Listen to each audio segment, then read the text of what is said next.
Is there anything wrong with wanting to make money and help the world at the same time? There's nothing wrong about it. I'm not saying you close down all the profit-making businesses. I'm saying one piece is missing. It doesn't exist today. Say, why don't you create that? If you want to, at the same time where you make money, you want to do things for helping people to get out of the problem they have, you can do that as a business. So I'm not saying that it should be one-dimensional people. Some people will be social business people, some people will be profit-maximizing people. I'm saying people are all-dimensional. Same person can do both. He makes money in this business and use the money in changing the world. Sometimes I even say that profit-maximizing business, the business that we know today, is actually, we have designed in such a way we confuse between the means and the ends. This is supposed to be the means. We get money into this by going to profit-maximizing business and use the money to change the world, go into social business. So the end is the changing the world, making the world a better place for all of us and our next generation and next generation. But today we don't think about that part. We only think about making money. So we are confusing between the means and the ends. Our means became the end itself by itself, because there's no part here to what to do with the money that we make. Some people make billions of dollars. What do you do with that? Finally, you said, well, make money. He said, then what? You want to do, what you really wanted to do is to change the world, help the world to become something which is healthy. It's not polluting, it's not creating global warming, destroying each other. We don't want to promote a lifestyle where my lifestyle kills somebody else somewhere else. That's not the lifestyle I would like to have. If I'm reminded that, look, if I live this way, then it will hurt the life of another people in another part of the planet. Then definitely I will stay out of it. We're not reminded about that. Today when we talk about global warming, Bangladesh, where I come from, is in the front line of the devastation that is created by the global warming. Bangladesh is a very flat country, almost at the sea level. 20% of the Bangladesh landmass is less than 1 meter above the sea level. And the sea level in Bangladesh is rising by 3 millimeters per year, every year.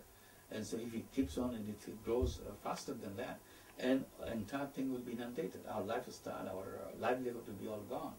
And we are a very tightly packed country, 150 million people in 145,000. The size of Wisconsin. Absolutely small country with lots of people.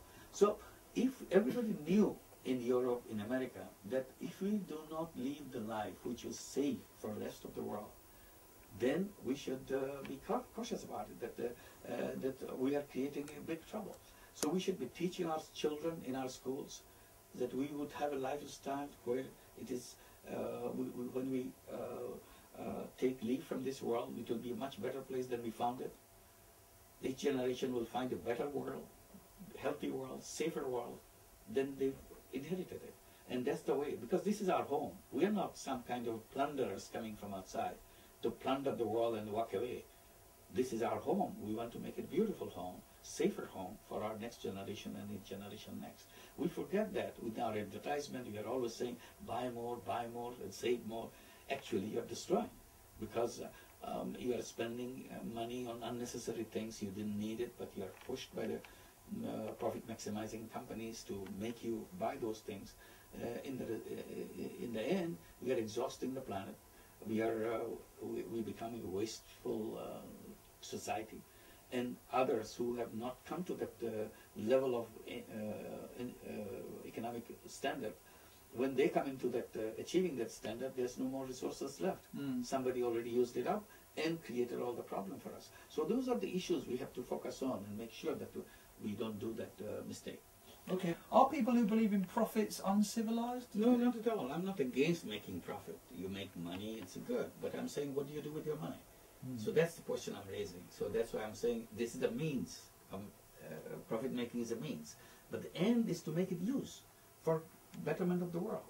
And that piece is missing in the economic theory. So I said, why don't you insert that piece? That's a social business. And bring this money and invest it in a social business to reduce poverty in the world, to help one family out of poverty. That's a great thing to do. I don't have to do millions of it. I can help one family out of poverty through a social business.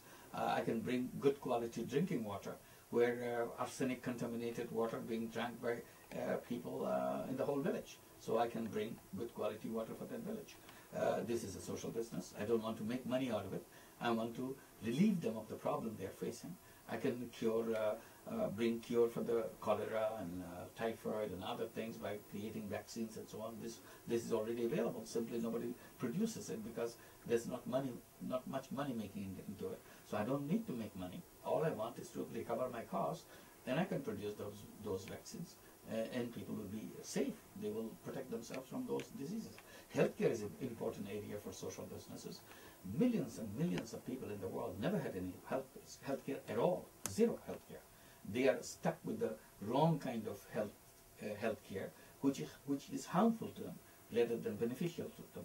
They spend a lot of money for those kind of harmful medical treatment for themselves because the good quality healthcare doesn't come to them. We can create good quality healthcare as a social business, not for making money for ourselves. These are the things we would like to do. We make money in one place and spend money in another place. There's nothing wrong with that. And that if people want to do it, who should stop them? I'm saying that the theory doesn't allow us to do that.